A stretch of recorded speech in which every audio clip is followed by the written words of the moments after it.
안녕하세요. 안녕하세요. 지난 시간 재미있었습니까? 네. 자, 오늘은 이어서 중이염과 비정상 교합에 대해서 말씀드리겠어요. 자, 그러면 중이염에 대해서 말씀드리면 첫째 먼저 중이가 뭡니까? 기죠. 기 부분을 세 등분으로 나눈 거예요. 제일 바깥쪽 부분하고 중간 부분하고 안쪽 부분. 그죠? 그런데 여기 빨간 선 있죠? 네. 빨간 선 가운데 부분이 중이 가운데 부분이라 해서 예, 가운데 부분이라는 얘기예요. 가운데 귀. 예, 가운데 귀를 갖다 중이라고 하는 거예요. 예, 예, 거기에 중요한 거기 보면 요것이 뼈가 조그만 뼈가 3개가 있는 거예요. 그 귀뼈에 귀 속에 뼈 있다는 얘기 들으셨어요? 그 뼈가 움직여가지고 소리 난다는 얘기도 못 들으셨나요? 그래서 보면 그러면 우리가 중이염이 왜 입천장 근육하고 아래턱하고 또 무엇하고 연관이 있을까? 혹시 주위에 보면 어린아이들 중이염에 걸려서 반복적으로 계속 병원에 가고 또 약 먹고 또 가고 또 물도 빼내기도 하고 그런 거 보셨어요? 네. 병에는 그건 결과죠. 나타난 거잖아요. 그죠? 예를 들면 뭐 귀에 물이 차고 귀에 염증이 있고 하는 건 결과예요. 그죠? 근데 반드시 원인이 있어요. 그죠? 병에 원인이 있단 말이죠.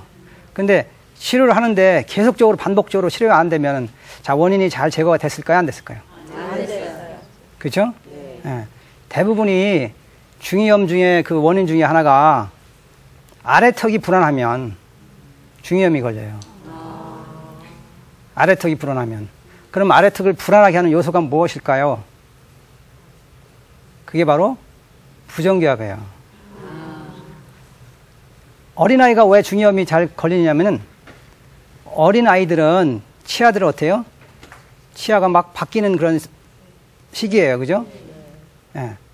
치아가 어린아이 치아에서 어른 치아로 바뀌면서 때 빠지고 다시 나고. 자, 그러면 그 치아를 그러니까 침을 삼킬 때 치아를 이렇게 딱 물게 되거든요. 그죠? 근데 불안한 거예요. 왜? 치아도 빠져 있으니까. 마치 우리가 테이블에 다리가 있는데 다리 하나가 빠져 있어 봐요. 어떨까요? 불안하죠. 우리가 씹을 때도 치아를 콕 씹는데 치아가 어느 쪽에 하나 빠져 있으면 불안한 거예요. 턱이. 그러면 턱이 불안하면 그런 아까같이 중이염이라든지 비염이라든지 두통 이런 등등이 다 관련이 있는 거예요.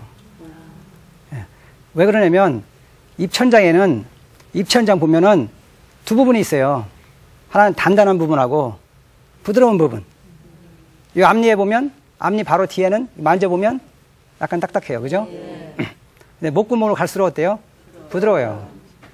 네, 부드러운 부분이 우리가 음식을 삼킬 때 그걸 음식물이 이렇게 통과되도록 입천장 근육을 이렇게 들어줘요.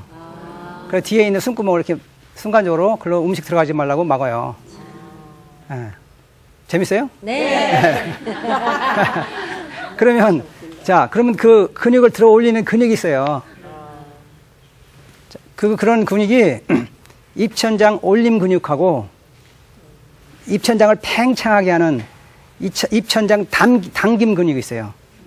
자, 입천장을 당기고 그 다음에 들어 올려요. 그럼 음식이 쏙 넘어가는 거예요. 그렇죠? 재밌죠? 네. 그런데 요게 당기고 올리는데 이게 잘 안 될 때 근데 그거하고 중이염하고 무엇이 관계 있을까?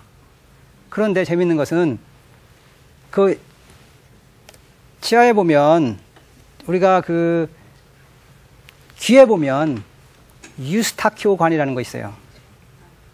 혹시 아시나요? 아니요. 모르세요? 예. 보면 목구멍에 이렇게 귀하고 통과된 부분이 있어요. 그 관으로 연결돼 있어요. 귀하고 그거 갖다 유스타키오 관이라고 그래요.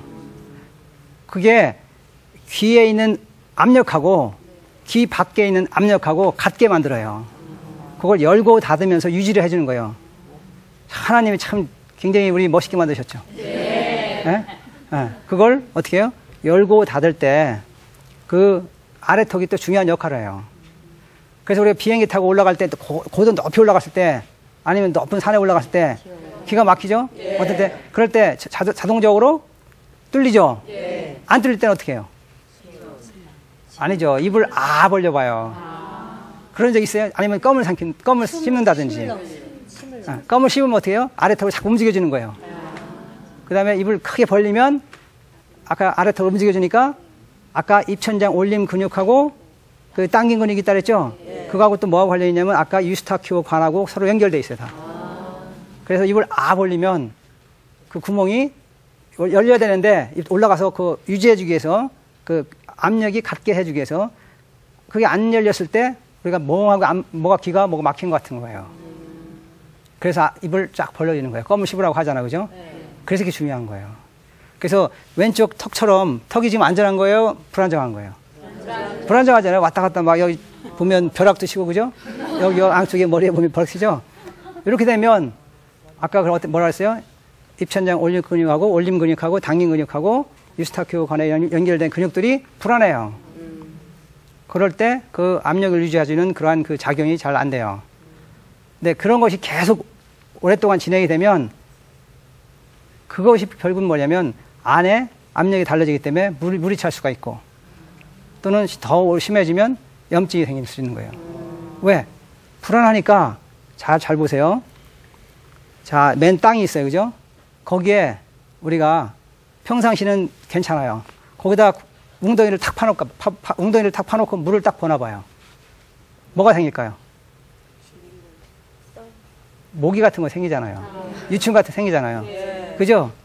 그 말은 뭐냐면 환경이 그렇게 되면 그러한 유충들이 생기듯이 우리 몸도 그러한 구조적으로 틀어지고 또 아까 같이 그러한 그 기능이 잘 되지 않을 때 바이러스, 박테리아 이런 균들이 기생할 수 있는 조건을 만들어주는 거예요. 그러니까 병원에 가면 균이 때문에 그렇다. 세균 때문에 그렇다고 하는 거예요. 그러니까 균 때문에 그렇다, 세균 때문에도 있으니까 그런데 그것보다 더 먼저 해야 될 일이 뭐예요? 기능을 좋게, 구조를 좋게 만들어주면 돼요. 그러죠? 그러면 여기 보시면 빨간 점 있죠, 이렇게요. 빨간 점, 그러는 거 있죠? 저게 이렇게 중이염 걸렸을 때, 다시 말하면 턱이 불안할 때, 귀에 관련된 어떤 그 증상이 올 때, 그런데 거기에 통증을 느끼는 통증점이에요. 그래서 귀 부분하고 저런 데 이렇게 뭔가 있다 그러면 그 얘기는 뭐냐면, 아래턱이 불안하구나. 이렇게 생각하시면 돼요. 그러면, 자, 중이염의 원인은 우리가 치과적으로 보면, 아까 같이 뭐야? 악궁이 뭐라 그랬어요? 입안의 모양이 좁고, 그죠? 입천장이 깊으면, 입천장이 깊게 되면, 입천장이 좀 깊지 않고 이렇게 중간 정도 되는 게 좋은 거거든요. 그러면 어릴 때 중이염 원인이 될 수가 있어요. 그 다음에 교차교합이 뭔지 아세요?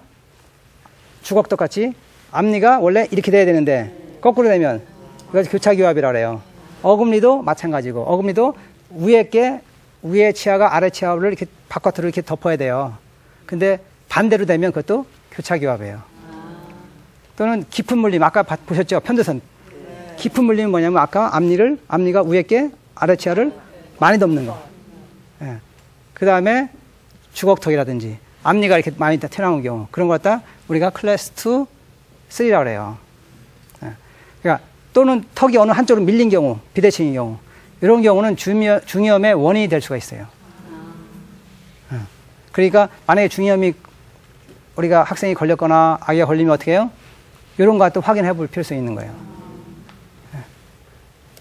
그래서 유스타키오관이 요게 유스타키오관이에요. 이게 그게 귀하고 여기 보면 입 목구멍인데 연결되어 있는 거예요.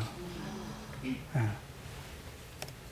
그래서 그 유스타키오관은 우리가 열고 닫고 그러한 그 기능을 하는데 그게 열릴 때 열려야 되는데 열릴 때 닫히게 되고 닫힐 때 열리게 되면 어떻게 돼요? 기능이 정상이 아닌 거예요. 그럴 때 어떻게 해요? 중이염이 걸릴 수 있는 거예요. 그래서 중이염의 증상 같은 경우는 보시면 혹시 주위에 학생들 중에서 중이염 알았던 우리 자녀분들 계셨으면 이렇게 구역질 난다든지 또는 열에 이렇게 몸에 열이 난다든지, 구토 증상이라든지, 어지러운 증상. 예? 그러니까 또는 이제 TV나 라디오 소리를 이렇게 좀 크게 들려야 잘 들리는 경우 같은 경우. 우리가 부드러운 소리, 말을 작게 했는데도 잘 알아듣지 못하는 경우. 예. 그런 등등이 다 뭐예요? 중이염의 하나의 증상이에요. 예. 그러니까 다시 좀 더 세부적으로 말씀드리면 중이염의 원인이 아까 왁궁이 어떻다 그랬어요? 이렇게 좁거나 이렇게 덧니가 있을 때. 예. 그 다음에 교합이 뭐라 그랬어요? 서로 반대로 물릴 때. 자, 이게 지금 위에가 바깥으로 나와야 되는데 어때요? 안 들어왔죠, 그죠? 네. 예, 그죠? 여기 들어왔죠? 네. 예, 저기 같이, 그죠? 이러한 것들. 예. 그 다음에, 아까 뭐라 했어요? 깊게 물리는 거. 그러면 어떻게 돼요? 중이염의 원인이 될 수가 있는 거예요. 중이염에 걸리면, 먼저 약만 자꾸만 먹이지 마시고, 어떻게 먼저, 이걸 어릴 때, 그 기능성 교정으로 잡아주면, 안 걸릴 수도, 이렇게 괜찮을 수가 있어요. 그리고 턱이 어느 한쪽으로 밀린 경우, 자, 이렇게 보면 이 중앙선인데, 중앙선, 이거 미들라인이라고 그래요. 그 선이 엇갈린 거예요. 맞지 않는 거. 아래가 여기하고 여기인데. 예. 이렇게 턱이 한쪽으로 밀린 거죠. 그러면 턱 관절이 한쪽으로 밀려요. 그럼 귀하고도 영향을 많이 주거든요. 그러면 그쪽 귀가 되게 중이염의 또 원인이 될 수가 있어요. 그러니까 아까 이게 뭐라 했어요? 3. 이게 주걱턱, 저기 앞으로 튀어나온 거 있죠. 그죠? 예. 이런 경우도 중이염의 원인이 될 수 있는 거예요. 자, 덧니. 이와 같이, 그죠? 예. 그래서 그럴 경우는 어떻게 치료한다 했어요? 먼저요? 예. 성장기 기능교정 치료. 치료 방법이 어려울 것 같아요? 간단할 것 같아요? 간단해요. 간단하죠? 네. 굉장히 좋아요. 우리 꼬마들 보면. 그러니까요. 예, 꼬마들 너무 좋아해요. 그런데 많이 모르고 있다는 사실을. 그렇죠? 예. 왜냐면 숲을 봐야 되는데 나무를 보게 되면 그냥 모를 수가 있어요. 아, 그냥 치아가 덧니가 있구나. 그냥 그렇게 생각할 수가 있죠. 그 다음에 이렇게 입에 문 모습이에요. 자, 모양도 다르죠? 네. 예. 각각 다 기능이 필요할 때 쓰는 거예요. 예. 저 모양에 따라서 색깔에 따라 다르죠? 그럼 이제 만성 비염에 대해서 말씀드리겠습니다. 자, 비염은 또 왜 우리 입안하고 관련이 있을까요? 자, 보면은 자, 요게 숨길이에요, 숨길. 자, 보세요. 자, 숨길이 어느 쪽이 더 넓어요? 왼쪽. 자, 여기는 좁죠? 네. 저기는 넓어요. 그죠? 숨길이 넓어야 숨을 잘 쉴 수 있는 거예요. 우리가 건강에서 가장 첫 번째 요소가 뭔지 아세요? 물일 것 같습니까? 음식일 것 같습니까? 공기일 것 같습니까? 공기죠. 자, 물과 음식은 하루 이틀, 3일 안 먹어도 살 수가 있죠. 그러나 공기는, 숨은 5분만 안 쉬어도 죽어요. 그렇게 중요한 거예요. 예. 그렇기 때문에 제가 볼 때는 제가 지금까지 우리 환자들 치료해보고 또 제가 연구를 해보고 많은 또 세미나 같은 데 가서도 이렇게 들어보고 해보면 숨길 확보하는 것 같이 중요한 거 없어요. 예. 건강한 사람은요, 대부분이 보면 입안이 넓어요. 자, 운동선수를 잘 보세요. 장미란 선수. 입안 그렇잖아요. 그죠? 최경주 선수. 넓잖아요. 그죠? 그러니까 이제, 가수들 중에서도 보면 입안이 큰 사람이 노래를 잘해요. 제가 보니까 나훈아 가수 그분 같은 경우도 입안이 큰 것 같아요. 예. 이제 입안이 크고 악궁이 예쁘면 뒤에 숨길도 잘 확보가 돼요. 그러니까 숨길이 좁으면 어렸을 땐 잘 모르는 것 같지만 점점 나이가 이제 30대, 40대 접어들면 나타나는 것이 뭔지 아세요? 코골이에요. 코골이보다 더 심한 게 뭔지 아세요? 수면 무호흡증. 코골이나 수면 무호흡증을 계속 방치하면 어떻게 되겠어요? 아니죠. 더 중요한 게 있어요. 심장에 영향을 줘요. 심장. 네. 심장이 더 무리하게 일을 해야 돼요. 그러다 보니까 나중에 다 심장 질환하고 관련된 것. 예를 들면 우리가 뇌경색 같은 거 있죠. 네, 그런 것도 관련이 있는 거예요. 자, 그래서 숨길이 여기는 XA인데, 자, 이거 넓어요. 저 짝은 좁죠? 네. 이게 넓고, 그죠? 자, 잘 보세요. 아래 턱이 뒤로 가 있는 게 더 넓어질까요? 앞으로 가 있는 게 넓어질까요? 앞으로. 그렇죠. 그러니까 우리가 원래 성장하려면 아래 턱이 전방으로 성장하는 게 좋은 거예요. 이렇게 아래로 성장해서 낀 얼굴보다 넓게 앞으로 성장하는 게 좋은 거예요. 그렇게 성장할 수 있도록 어렸을 때 잡아줘야 돼요. 이때 12세 넘어서 하면 좀 늦은 감이 있어요. 늦어요. 숨기를 확보하는 데는. 그래서 치과 가면 보통 몇 살 때부터 교정을 해야 된다 그래요. 선생님마다 이제 생각이 다르거든요. 근데 보통 이런 걸 염두에 둔다면 4살부터. 그냥 치아만 생각한다면 보통 12세라고 하죠. 그죠? 근데 이런 것까지 생각하신다면 4살부터 해야 돼요. 왜요? 아까 성장기가 어느 때 거의 많이 이루어진다 그랬어요? 12세까지. 12세까지 거의 97%가 성장이 되는 거예요. 그래서 만성 비염도 역시 마찬가지로 이 빨간 부분, 여기에 얼굴을 3등분으로 나눴을 때 중간 부분이에요. 아까 얘기했죠? 자, 중간 부분이 이것이 이 중간 부분 뼈가 정상보다 잘 자라지 않으면, 앞으로 잘 빠져나오지 않으면, 그죠? 이렇게 오목하게 들어간 사람 있죠, 이렇게. 그죠? 앞에가 좀 이렇게 오목하게 든 사람들. 그런 사람들은 되게 비염이 있어요. 네. 그러니까 여기 숨길이 되게 좁고, 그러니까 여기에 잘 성장하도록 이 치아가 덧니가 생겼다는 얘기는 사이즈가 제대로 다 안 커진 거예요. 꽃으로 얘기하면 꽃이 활짝 피지 않은 거예요. 꽃이 피다 마른 거죠. 그러면 안에 숨길이 있으니까 숨길도 어떻게 되겠어요? 당연히 좁죠. 그죠? 클 리가 없겠죠. 그러면 저와 같이 덧니 생기고, 저기는 입이 앞니가 어떻게, 저런 경우는 앞니 갖고 국수 끓여 먹을 수 있을까요? 없을까요? 없죠? 저런 경우는 왜 그런지 아세요? 뒤에 숨길이, 자, 숨구멍이 좁으니까 숨을 쉬기 위해서 혀를 앞으로 내미는 거예요. 물론 그걸 습관이라고 하거든요.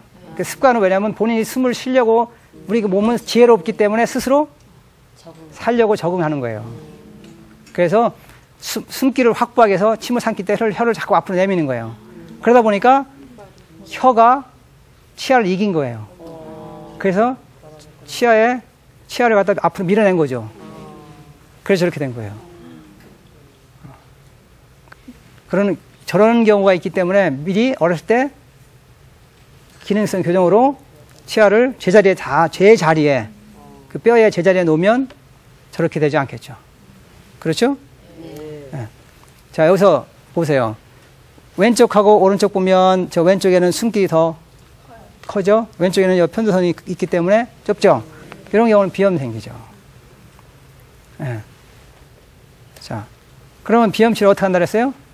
자, 보면 뭐로 하면 될 수 있을 것 같아요? 어렸을 때 꼭 비염 치료라기보다는 이 악궁을 이쁘게 해주고 숨길을 확보해주면 비염이 안 걸리겠죠. 코 고는 사람도 역시 이걸 해내면 성장해서 코가 잘 안 골아요. 코를 골 수 있는 확률이 확 줄어드는 거죠. 이미 어른들은 어떻게 해요? 그러니까 어른들은 우리가 보면 이미 어렸을 때 형성이 잘 되면 이미 예쁘게 다 형성이 됐기 때문에 그럴 확률이 없는 거예요. 그러니까 보면 성인이 돼서도 코 안 고는 사람 있죠. 코 고는 사람 있고 안 고는 사람 있죠. 코 안 고는 사람들은 입이 잘 형성이 된 거예요. 근데 입이 잘 형성됐는데도 코 고는 사람들은 뭔지 아세요? 치아가 어금니가 많이 닳았어요. 집으로 이야기하면 집의 천장이 좀 내려앉은 거예요. 왜냐하면 어금니가 집 천장의 높이를 결정하는 거예요. 어금니의 이 높이가 입안의 그 높이를 결정하는 거예요. 그죠? 높이가 이렇게 돼 있으면 더 높고 닳잖아요. 그럼 내려앉잖아요. 그죠? 상식적으로 그죠? 그러면 안에 입안의 크기가 어떻게 했어요? 줄죠. 근데 혀는 줄지 않는단 말이에요. 물론 조금은 줄겠지만 혀도 조금은 우리가 모든 근육도 위축되고 조금씩 세월이 흐르면 그렇게 되겠지만 그렇지만 그 사이즈에 비해서 혀의 사이즈는 그렇게 비율에 같이 맞게 확 줄지 않기 때문에 혀가 어떻게 됐어요? 뒤로 밀리겠죠? 그럼 어떻게 돼요? 코를 고는 거예요. 네. 코를 왜 골까요? 숨을 쉬기 위해서. 숨을 쉬려면 코를 골아야 되는 거예요. 강제로 바깥으로 뽑아내야 되니까. 네. 그래서 자, 만성 두통. 아까 턱이 불안하면 두통이 올 수 있는 거예요. 그래서 주위에 보면 두통을 계속 두통약 먹고 사시는 분 혹시 있어요? 그런 분들은 우리 얼굴에 보면 우리 얼굴 주위에 근육들이 68쌍이 있어요. 양쪽에. 136개. 그 근육들이 긴장이 되면 두통이 오는 거예요. 그거 갖다 보통 편두통, 긴장성 두통. 그런 얘기 하죠. 그죠? 그래서 우리가 여기 보시면 저 근육이에요. 저기 보시면. 좌우가 쌍으로 이루면서 근육들이 있거든요. 그럼 우리가 씹을 때, 치아를 씹으면 여기 보면 화살표 보이죠? 이렇게. 보이시죠? 여기요? 이게 씹을 때 저게 저렇게 이쁘게 저렇게 다 올라가야 돼요. 그래서 여기에 맞게 우리가 뇌 안에 보면 뇌하수체라고 하는데 그 부분을 향해서 우리가 집중이 돼야 돼요. 근데 좌우가 대칭이 안 맞고 그 다음에 치아가 삐뚤삐뚤하면 여기로 갈까요? 안 갈까요? 잘 안 가죠. 흩어지니까. 그죠? 그렇게 되면 두통도 올 수 있고 비염도 올 수 있고 호르몬의 이상도 있을 수가 있고 그런 거예요. 그래서 아까 보면 턱 관절이 안정된 상태 요거는 이렇게 안정되면 좌우 근육이 요동을 안 치기 때문에 두통도 없는 거예요. 자, 이렇게 안정되게 양쪽에 저 머리 보면 양쪽에 머리에 이렇게 빨간불이 이렇게 들어오고 그러죠? 네, 저런 것들이 규칙적으로 저렇게 예쁘게 움직여지면 두통이 없는 거예요. 응? 기차 탑승 안 하듯이. 그죠? 네. 그럼 턱이 불안하면, 자, 이럴 때는 두통이 오는 거예요. 저 번개치는 그 양쪽에 옆머리 뼈 있죠? 네. 거기에 번개치는 그런 그 표시 나오죠? 네. 저게 두통이 온다는 그 신호예요. 그래서 두통이 오면 기차 같은 경우도 탈선하죠. 그죠? 양쪽에 보시면, 여기 양쪽에 보시면 이 근육들이 있어요, 여기에. 근육도 있잖아요, 여기요? 여기도 근육도 있고. 그럼 이런 것들이 긴장이 되면, 계속 내비두면 그게 두통이 되는 거예요. 근데 긴장을 하게 만드는 요소들이 치아가 잘 안 맞으면 그래요. 치아의 맞물림이 잘 안 좋으면. 보시면, 자, 재밌는 것은, 자, 이게 뭡니까? 치아의 목 부분이 파였다 그러죠? 치과에 가면 뭐라 그래요? 잇몸이 내려앉았다 그러죠? 그렇죠. 그래서 여기 떼우죠. 그죠? 이게 원인이 이와 같이 근육이 서로 턱이 불안하면 이렇게 치아가 파이게 돼요. 네. 그렇기 때문에 두통치료는 어떻게 해요? 기능 교정 치료를 하게 되면 그러면 악궁이 예쁘게 되니까 두통에서 우리가 해방될 수가 있어요.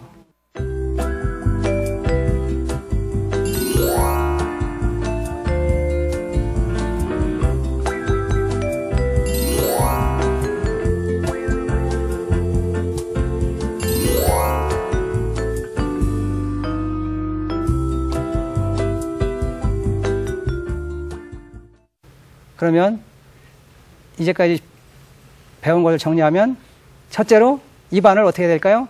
예쁘게 만들어야 되겠어요. 네. 자, 그럼 오늘 재밌었습니까? 네. 그럼 이 시간은 마무리하겠습니다. 감사합니다.